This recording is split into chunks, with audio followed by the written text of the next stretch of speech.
You guys are paying now, dog. You guys are paying hoopers, homie. $2 million.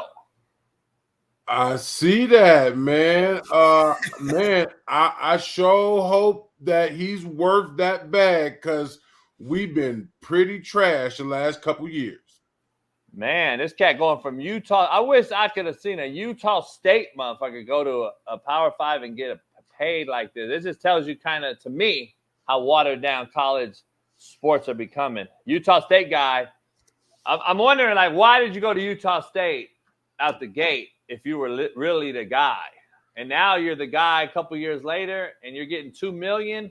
It could be anything. It could be grades. It could be just didn't get recruited well. I mean, not great. It ain't grades. Well, I'm just name. It could be any. It could be a number of different things. You know, but I'm just saying. I don't know. At the end of the day, you're at Washington now.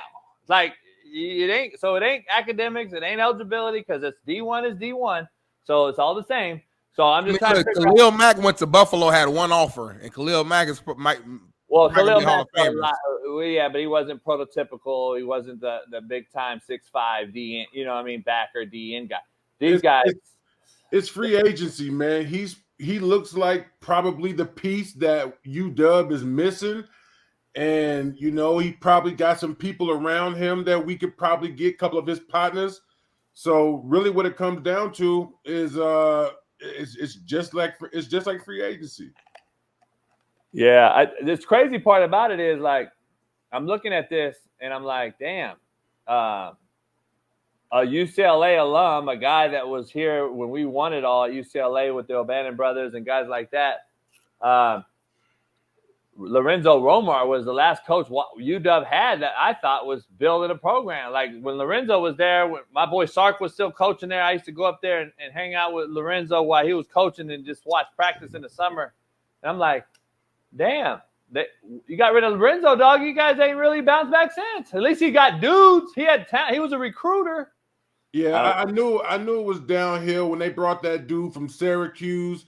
Now we got a dude with a weird name. I don't know. It's like Strange or Sponge or something weird like that. But when he brought the dude all the way from Syracuse, then we had Jay-Z's nephew on the team. I was just like, man, when are we going to just start getting a program with all these kids in Seattle? Yeah, I know. I don't know. Because it's not a good look, in my opinion, when you got goddamn, Gonzaga right there in your backyard hooping. But, you got Banachero, for Orlando. Yeah. He's straight out, Seattle. And he went to Duke. And, I mean, we lose so many players, both football and basketball. So UW's got to get their shit together, man.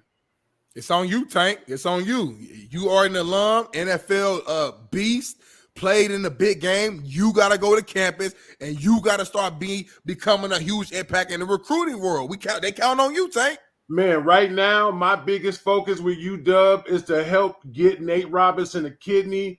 We've been working our tails off. I got him. I got the school to get him out there for the spring game. Anybody out there got blood type A positive or type O, and you're interested in donating the kidney to my brother Nate, and your kidneys ain't all beat up from, Jack Daniels and all that shit, holla at my people at UW Medicine, man. We really trying to get Nate Robb, back on a good foot. That's huge, bro. Thanks for saying. I didn't know you were even part of that, but thanks for sharing that, bro. I know Nate has been pretty transparent and, I mean, just keeping it real, just saying, like, if he don't get this, I mean, it ain't, you know what I'm saying? Like, it ain't look too good. It's just what it is. So, anybody out there, if you're interested. We mentioned that on the show a while back because when I got wind of it. You told me, JB. Yeah, I was like, man, it's fucked up. Especially, I see him still making funny comments on Instagram about that whole 30 NBA players going to the NFL. Yeah. I'm glad he's one of the ones that stuck up for the football side. Like, man, you guys are crazy if you think you can go over to this NFL thing like that. But I think we might be. I don't want to speak too soon, but I think we might be turning the corner on that situation because he's been on dialysis for 4 years, man, and I don't think UW has been very helpful in the process.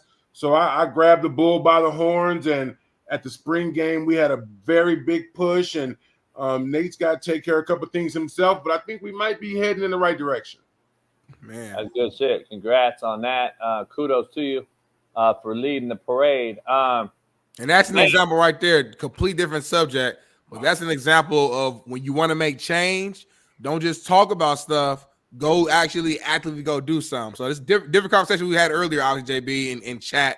But right there, to me, that's like Tank took an actionable step into making a change, and we hopefully thoughts and prayers goes up to Nate, and it can actually happen. So go ahead, JB. So he must have had something coming down the pipeline, right? When he was like when he fought Paul.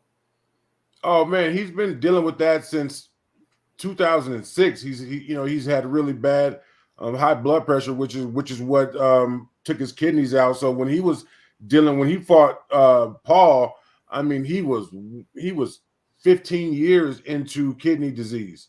So yeah, I mean, he went out there and did what he had to do, but we're gonna get Nate back right.